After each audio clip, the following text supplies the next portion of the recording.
حضرت علی ہی کا فرمان ہے کہ جس شخص نے ایک فرض روزہ چھوڑ دیا،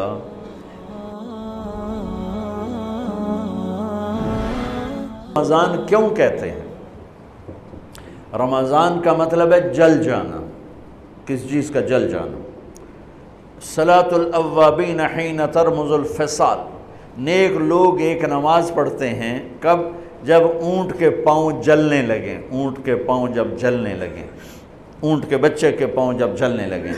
تو رمضان میں جل جانا، اس کا روزے سے کیا تعلق ہے؟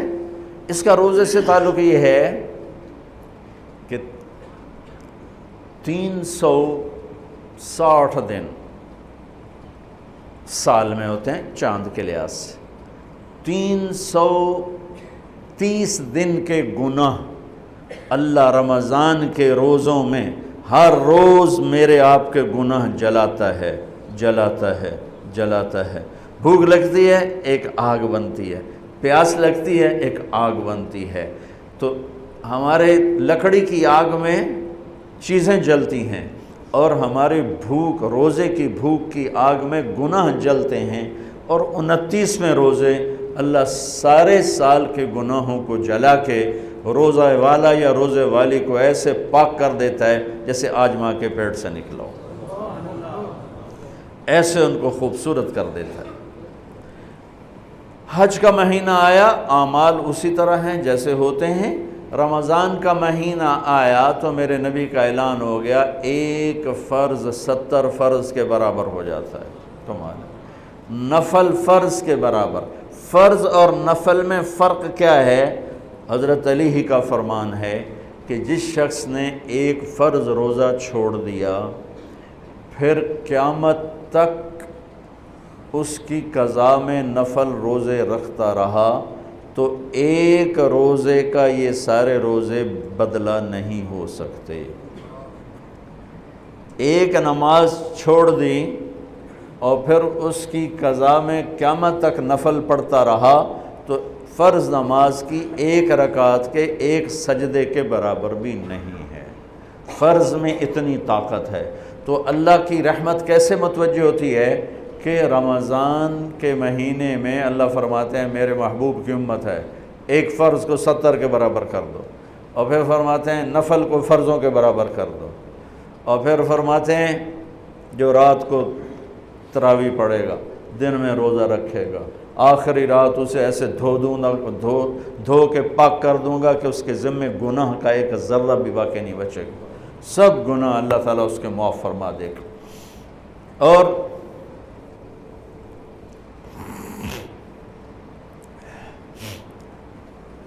میرے نبی نے فرمایا من صام رمضان ایمانا و احتسابا، دوسری بھی من قام رمضان ایمانا و احتسابا، جس نے روزہ رکھا اللہ کی رضا کے لیے، جس نے تراویح پڑھی اللہ کی رضا کے لیے، اس کے پچھلی زندگی کے سارے گناہ اللہ معاف فرما دیتا ہے۔ رات کا قیام کسی امت کو نہیں ملا۔ دیکھو روزہ سخت تھا تو ان کا قیام اللیل نہیں تھا، چونکہ وہ اپنی کتاب پڑھ سکتے ہی نہیں تھے۔ رمضان میں اللہ نے آسمانی کتابیں اتاریں، یکم رمضان کو ابراہیم علیہ السلام پر، 2 رمضان کو تورات موسیٰ علیہ السلام پر، 8 یا 6 رمضان کو عیسیٰ علیہ السلام ان پر، موسیٰ علیہ السلام ان پر، داؤد علیہ السلام پر زبور کو اتارا، اور 12 یا 18 رمضان کو عیسیٰ علیہ السلام پر انجیل کو اتارا، اور 21 رمضان کو اللہ تعالیٰ نے پیر کی رات لیلۃ القدر میں غار حرا کے اندر اللہ تعالیٰ نے اپنے محبوب پر کتاب کو اتارا۔ وہ کتابیں فل آ گئیں، لکھی لکھائیں۔ قرآن فل نہیں آیا، قرآن صرف ایک سورت کے 19 الفاظ آئے بس، اور پھر 23 برس میں قرآن اترا۔ کتنے انبیاء ایسے گزرے ہیں جن کے پاس جبریل زندگی میں ایک دفعہ آیا، زندگی میں جبریل ایک دفعہ، اور ایک سے لے کر آگے کوئی تعداد مقرر نہیں ہے، 100 دفعہ 200 دفعہ، لیکن آپ حیران ہوں گے ہمارے نبی پر جبریل 23 برس میں 24,000 دفعہ آئے، 24,000 دفعہ، جو ایک عجب العجائب ہے، عجب العجائب ہے۔ تو میرے بھائیوں، رات کی تراویح، دن کا روزہ، تراویح میں کیا ملنے والا ہے؟ میرے نبی کا فرمان ہے ہر سجدے پہ 1500 نیکی، ہر سجدے پہ 1500 نیکی۔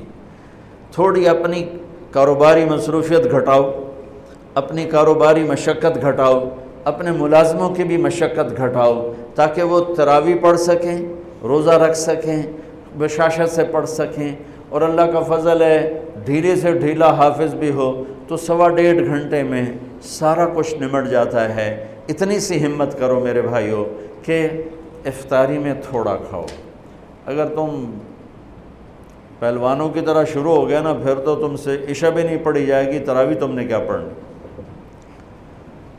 روزہ جسم کی فالتو چیزوں کو جلاتا ہے، روزہ ایک قوت پیدا کرتا ہے ایمانی شیطان کے خلاف۔ وہ کیسے پیدا کرتا ہے شیطان کے خلاف؟ اللہ تعالیٰ حلال کو بھی حرام کر دیتا ہے۔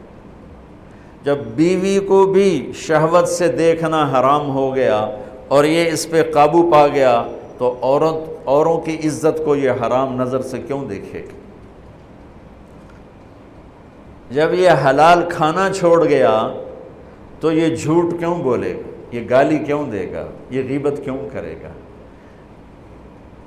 جب یہ کان میں دوائی ڈالنا چھوڑ گیا کہ روزہ ٹوٹ جاتا ہے تو یہ اوروں کی غیبت کیوں سنے گا، اوروں کی برائی کیوں سنے گا؟ جب یہ آنکھ میں دوائی نہیں ڈالتا ہے کہ وہ حلق میں جاتی، وہاں سے وہ پیٹ میں چلی جاتی ہے، روزہ ٹوٹ جاتا ہے، تو یہ ان آنکھوں سے غلط کیوں دیکھے گا؟ یہ غلط کیوں کسی کی عزت کے اوپر اپنی بددیانت نظر کو ڈالے گا؟ تو جب یہ اندھیرے میں بند کمرے میں ٹھنڈا پانی پڑا ہوا ہے اور ہاتھ نہیں لگاتا ہے اور اللہ کا دھیان اسے یاد ہوتا ہے کہ اللہ دیکھ رہا ہے، نہاتے ہوئے ہونٹ بند کر لیتا ہے کہ کوئی پانی کا قطرہ منہ میں نہ چلا جائے اور میرا روزہ نہ ٹوٹ جائے، خراب نہ ہو جائے، تو یہ جب اللہ کا اتنا دھیان اس کو نصیب ہو جاتا ہے کہ اللہ دیکھ رہا ہے، ورنہ کیا کسی کو کیا خبر کہ میں 2 گلاس پانی پیتا ہے یا میں پیاس سے بول رہا ہوں۔ تو جب وہ اللہ کو اتنا اپنے دھیان میں لے آتا ہے کہ اللہ دیکھ رہا ہے، میں پانی نہیں پیوں گا، اللہ دیکھ رہا ہے، میں بیوی کو ہاتھ نہیں لگاؤں گا، اللہ دیکھ رہا ہے، میں کسی کی عزت پر بری نظر نہیں ڈالوں گا، اللہ دیکھ رہا ہے، میں کسی کی برائی نہیں سنوں گا، اللہ دیکھ رہا ہے، میں کسی کی برائی نہیں کروں گا، تو پھر جب یہ بازار میں جائے گا تو جھوٹ تو نہیں بولے گا، جب یہ تولے گا تو غلط تو نہیں تولے گا۔ ہاں یہ الگ بات ہے، بہت سے مجھے ملے کہ جب بس رمضان میں جھوٹ چھوڑ دیتے ہیں، اس تو بعد پھر شروع ہو جاوی تھا رمضان میں رشوت نہیں لیتا ہوں، اس تو بعد پھر شروع ہو جاتا ہے۔ تو چلو شکر ہے 1 مہینہ تو مسلمان رہتے ہیں۔ اچھا اس کی وجہ کیا ہے کہ رشوت خور کہتا ہے جی رمضان میں نہیں، جی نہیں، رمضان میں جھوٹ نہیں بولنا، رمضان میں صحیح تولنا ہے، رمضان میں غلط نہیں تولنا ہے۔ کیوں؟ شیطان قید ہو جاتا ہے۔ رمضان میں نمازی کیوں بڑھ جاتے ہیں؟ شیطان قید ہو جاتا ہے۔ کسی امت کو یہ نہیں ملا کہ رمضان میں شیطان قید کیے جائیں، اس امت کو ملا رمضان میں شیطان قید ہو جاتے ہیں۔ کسی امت کو یہ نہیں ملا کہ رمضان میں جہنم کے دروازے بند ہو جائیں، اس امت کو ملا ہے رمضان میں جہنم کے دروازے بند ہو جاتے ہیں، جنت کے دروازے کھل جاتے ہیں۔ کسی امت کو یہ نہیں ملا کہ ان کے لیے ہر مخلوق دعا کرے، رمضان کے مہینے میں اس امت کو یہ ملا ہے کہ ان کے روزہ رکھنے والوں کے لیے چونٹیاں بھی دعا کرتی، پرندے بھی دعا کرتے ہیں، مچھلیاں بھی دعا کرتی ہیں، ہوائیں دعا کرتی ہیں، ہر شے دعا کرتی ہے روزہ رکھنے والے کی۔ اس امت کو ملا۔ کسی امت کو یہ نہیں ملا کہ آخری رات ان کی سب کی بخشش ہو جائے، اس امت کو ملا ہے کہ رمضان کی آخری رات سب کی بخشش ہو جاتی۔ کسی امت کو یہ نہیں ملا کہ جنت کی حوریں انہیں روزوں میں یاد کریں، اس امت کو ملا ہے کہ اللہ تعالیٰ جنت کو کہتا ہے کہ تو تیار ہو جا، میک اپ کر لے، میرے بندے آ رہے ہیں، دلہن بن جا، سج دھج کے مجھے دکھا دے تاکہ میں اپنے بندوں کو پیش کروں تحفے کے طور پر۔ یہ ہے تمہاری بھوک کا بدلہ، یہ ہے تمہاری پیاس کا بدلہ۔